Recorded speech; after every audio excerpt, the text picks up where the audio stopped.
গাচ্ছে। কেমন বিপদ, আমরা কিন্তু মিল্লা গান গাইতাছি না, আল্লাহর কসম। এতদিন ধরে সংসার করে করলাম নাকি,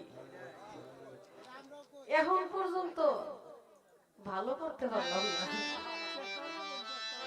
আপনার কেনা কইছিল কসম রাখাতে বলছে দিদি, হ্যাঁ আরেকজনের বিশ্বাস করানোর জন্য আপনার কসম কাটতে হইব। কসম কাটে সুরে বিশ্বাস করে দিই মানে আপনি কসম কাটলেন কে?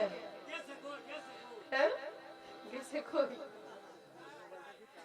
আই বনে শরীরে জ্বলা সুরে এমনি মনছে আই তো না। আসলে পালা গানটা মিলামিশা হয় না। আপনি আপনার মতো গান গাইবেন, আপনি বল খেলবেন না ক্রিকেট খেলবেন আপনার ইচ্ছা। আমি তো আপনার বলি না আপনি কোনো কিছু খেলেন না, আপনি কসম কাটলেন কে? আসলে জীবের ভূমিকা হইল মানুষ। জীব হইল 5 প্রকার, এর মধ্যে এক একটা জীবের ধরন এক এক রকম।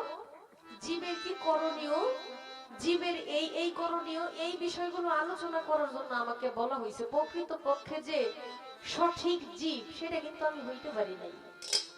পরম হইল স্রষ্টা, যে বিষয়বস্তু আসলে পরম তো সবকিছু সৃষ্টি করছে, সেই বিষয়ে আলোচনা করা। আসলে পরমের অভিনয় নিয়ে একটা মানুষ কখনো অভিনয় করতে পারে না, কিন্তু আমাদের দেওয়া হয়।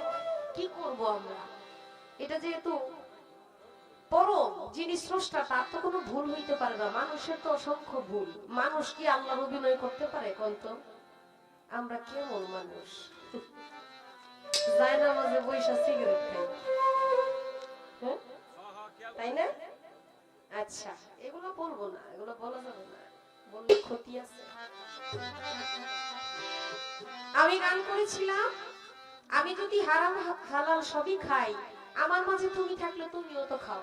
কয় না আমি খাই না, আমি খাই না। আসলে এই প্রশ্নের জবাব আমি নিজেও পাই না, কারণ আমার মধ্যে তুমি থাকো বলছো। সকল মানুষের মধ্যেই স্রষ্টার বসবাস। আচ্ছা বলেন তো, মকরুম আবেদ ৭০,০০০ ফেরেশতার সর্দার হইয়া শিক্ষক হইয়া সে আদমকে সেজদা করলো না, ওরে কেডা শিখাই দিছিল তুই সেজদা করিস না? হ্যাঁ কে শিখাই দিল? কারণ যে ৭০,০০০ ফেরেশতাদের সর্দার শিক্ষক হইয়া সে লান্নতের তক্তা পাইলো। আল্লাহ যদি বলতো তুই আদমরে সেজদা না কইরা আমারে কর, তাহলে তো এক বাক্যে কইরা ফেলতো। সে কি লেগে নিজের হাতে মাটি দিয়া নিজে পুতুল বানায় সেই পুতুলরে আল্লাহ সেজদা করতে কইলো? আল্লাহর এই কারিগরি, আল্লাহর এই কেরামত এটা বুঝতে পারে নাই মকরুম আবেদে। মকরুম আবেদের সাথেও একটা গোপনীয় বিষয় কইরা রাখছে, যেটা মকরুম আবেদের অজানা ছিল। আদম রে সেজদা করতে কইছে, আমি আদম রে সেজদা করব কেন? যারে আমি কিছুক্ষণ আগে আইনা মাটি দিয়া সবকিছু দিয়া তৈরি করলাম, এখন আমি তারে সেজদা করি কেন? আল্লাহ তারে সেজদা না করতে কইয়া তো আল্লাহ বলতে পারতো তুই আমারে সেজদা কর, কইতে পারতো না? তাইলে মানুষরে সেজদা করার কথা কইলো কে? আল্লাহর এত ঠেয়া বলছিল কি লিগা? আল্লাহর এত ঠেকাটা পড়লো কেন? ঠিক আল্লাহ কইতো আমারে সেজদা কর, একটা পুতুল বানায় কই পুতুলটারে সেজদা করবার। এখন যে ব্যক্তি, যে ফেরেশতা ৭০,০০০ ফেরেশতাদের সর্দার, উনি কিন্তু মকরুম আবেদের ফেরেশতা না, উনি জিনদের একটা সন্তান ছিল। ওই জিনের সন্তানকে একটা ফেরেশতা আসমানে নিয়ে গেছিল। অনেক বড় ঘটনা, আমি এই ঘটনা বলতে চাচ্ছি না, কিন্তু এই যে ফেরেশতারা নিয়ে যায় তাকে শিক্ষক বানাইলো, উনি শিক্ষক হইল। ওই শিক্ষকের মাথায় একটা বুদ্ধি। আচ্ছা বলেন, যার খাইবেন তার কি আপনি নুন, যার নুন খাইবেন তার গুণ গাইবেন না? আল্লাহ এত কিছু কইরা তারে শিক্ষক বানাইছে, এখন একটা মাটি দিয়া কাদা দিয়া বার্নিশ করে একটা পুতুল বানাইছে। আল্লাহ কইতাছে পুতুল রে সেজদা দিতে হবে। মকরুম আবেদ মনে মনে ভাবে, মালিকা ওরে সৃষ্টি করছে আর আমি করছি এই পুতুলের সৃষ্টি, আমি এই পুতুলের সেজদা দিতে যাবো কে? তার একটা বিবেক বুদ্ধি আছে না? সেজদা করে নাই, এখন সে পাইছে লানতের তক্তা। কি খেলা যে খেলতেছে কিছুই বুঝি না, কিছুই বুঝি না। মুমিন ব্যক্তির কলবের মধ্যে আল্লাহ থাকে, আর মুমিন ব্যক্তি বানাইছে কেডা? মুমিন ব্যক্তি আল্লাহ বানাইছে, মুমিন ব্যক্তি অন্যজন বানাইছে। এটাই তো বোঝা যাইতেছে। পবিত্র কোরআনের মধ্যে আছে আল্লাহ নিজেই যার অন্তরে মোহর মেরে দিছে সে কোনোদিন মুমিন ব্যক্তির সন্ধান পাবে না।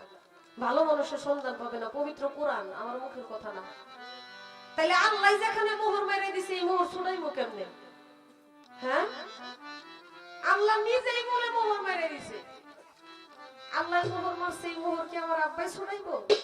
আল্লাহরই ছুড়াইতে হইব, এটা তো আমার ছুটানো সম্ভব না। এই মীমাংসা একমাত্র আল্লাহ আইসা দিতে পারবে, এছাড়া সম্ভব না।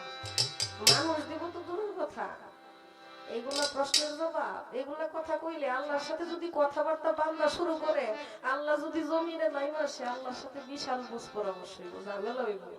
এর জন্য আল্লাহ নিরাকার, উনি নিরাকার, চক্ষু নাই, কর্ণ নাই, কিছু নাই, আরেকজনের সম্পদ নাই, খালি গলি, বুঝছো? আরেকজনের পিছনে পিস্তল রাইখা খুব ভালো শিকারি করতেছে। আবেদ আলী সাহেবের একটা গান মনে হইল আমার জীবের ভূমিকায়। আমায় বিদেশে আনি